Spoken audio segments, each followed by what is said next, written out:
এই আয়াতটা সামনে রেখে আজকে আমরা তেলাওয়াত কি আয়াতের তাফসীর করব ইনশাআল্লাহ। এবার বলি আমরা আউযু বিল্লাহি মিনাশ শাইতানির রাজীম। বিসমিল্লাহির রহমানির রহিম। الذين يتبعون الرسول النبي الأمي الذي يجدونه مكتوبا صدق الله العظيم। কোন সূরা বলেন তো? আরাফ। আরাফ মানে প্রাচী। আরাফ মানে কি?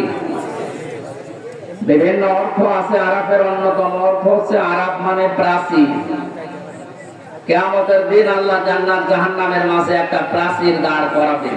কিছু মানুষকে আল্লাহ ওই জায়গায় বসাবে, জান্নাতেও দেবে না জাহান্নামও দেবে না, ওখানে স্টিল তারা বসে থাকবে, দাঁড়িয়ে থাকবে।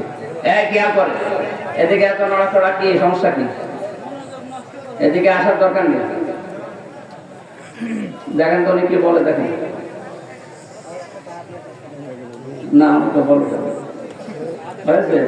ঠিক আছে না, আপনি যদি আমল করতে না পারেন তাহলে আসার দরকার নেই।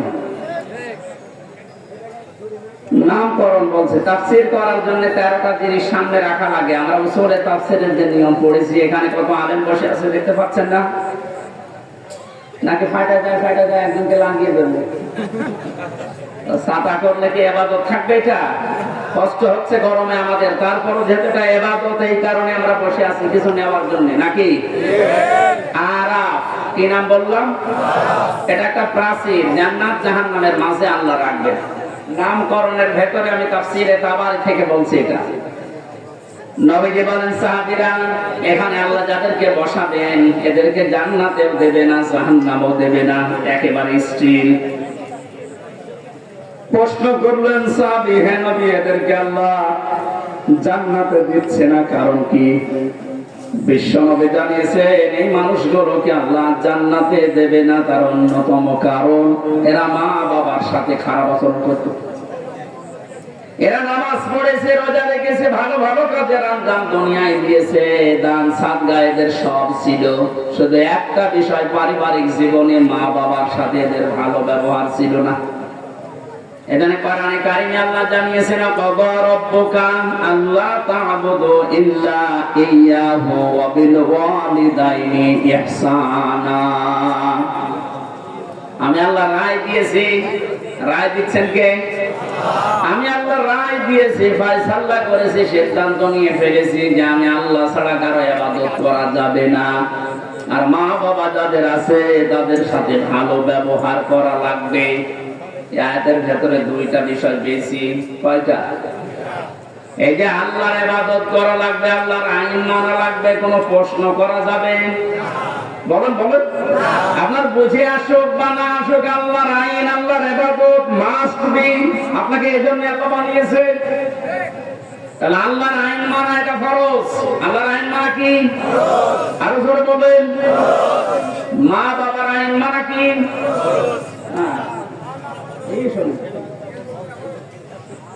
মাঝখানে আল্লাহ দিয়েছেন খেলা করার জন্য দিয়েছেন।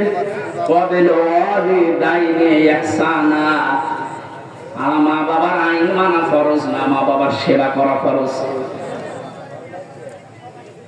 মা বাবার পেছনে খরচ করা, তাদের সেবা শুশ্রূষা করা, এটা কিন্তু নফল না, মুস্তাহাব না, মুবাহ না। এটা আল্লাহর নামাজ যেমন পড়েন ঠিক ওই রকম ফরজ। মানুষগুলো এই কাজ করে না, এই জন্য আল্লাহ এই জায়গায় দাঁড় করিয়ে রেখেছেন। সাহাবী বলেন, হে নবী এদেরকে আল্লাহ জাহান্নামে দেয় না কেন? তাহলে বিশ্ব নবী বলেন, সাহাবীরা এই মানুষগুলো দিন কায়েমের জন্য দুনিয়ায় আন্দোলন করেছে, চেষ্টা চালিয়েছে, এই কারণে জাহান্নামে দেয় না। তাহলে হাদিস থেকে বোঝা যায় দুনিয়ায় যারা দিন কায়েমের জন্য চেষ্টা চালাবে, সংগ্রাম করবে, মুজাহাদা করবে, এই মানুষগুলোর জন্য জাহান্নামের আগুন হারাম।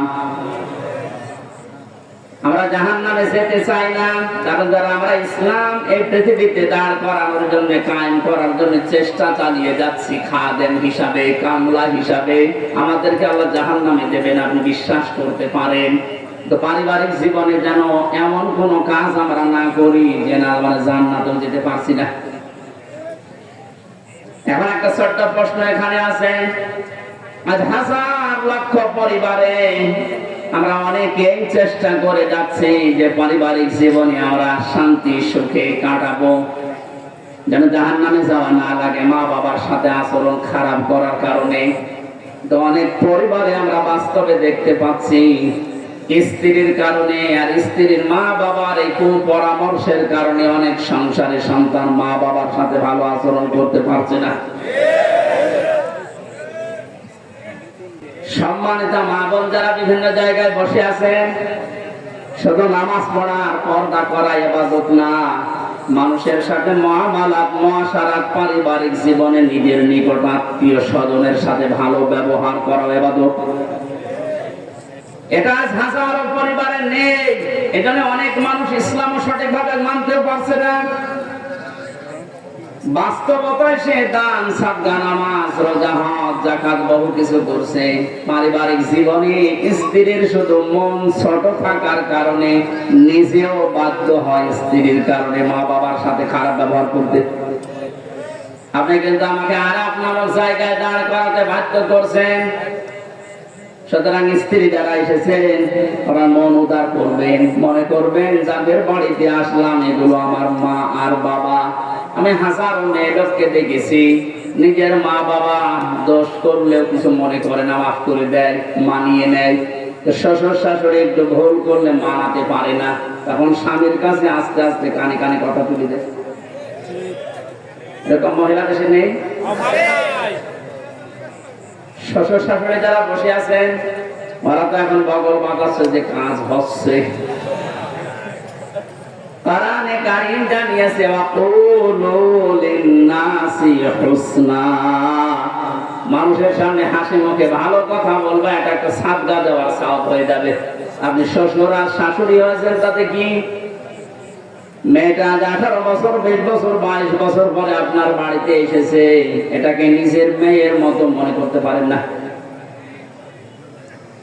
আল্লাহর কসম, আমি আল্লাহকে সামনে নিয়ে বলছি, সাক্ষী করে বলছি, সত্যি যদি মা আর বাবা নিজের মেয়েকে, নিজের ছেলেকে যে নজরে দেখে, পুত্রবধূকে এই নজরে যদি দেখতে পারতো, আমরা হাজারো সন্তান আর নামক জায়গায় থাকতাম না।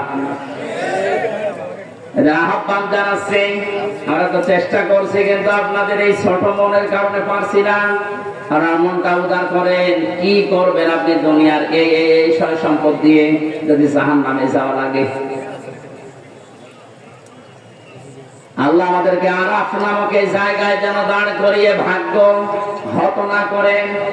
নবীজি কিন্তু হাদিসের শেষে আর বলেননি যে যাবে কোথায়, বলেন তো এই হাদিসে পর্যন্ত থাকলে কি দাঁড়াচ্ছে অর্থ? জান্নাতেও যেতে পারছি না শুধুমাত্র এই কারণে, জাহান্নামও আল্লাহ দিচ্ছে না আমি ইসলামী আন্দোলন করার কারণে। অথচ এই জায়গায় যদি দাঁড়িয়ে থাকা লাগে আবাদান আবাদান, আমার মতো হতভাগ্য মানুষ আছে।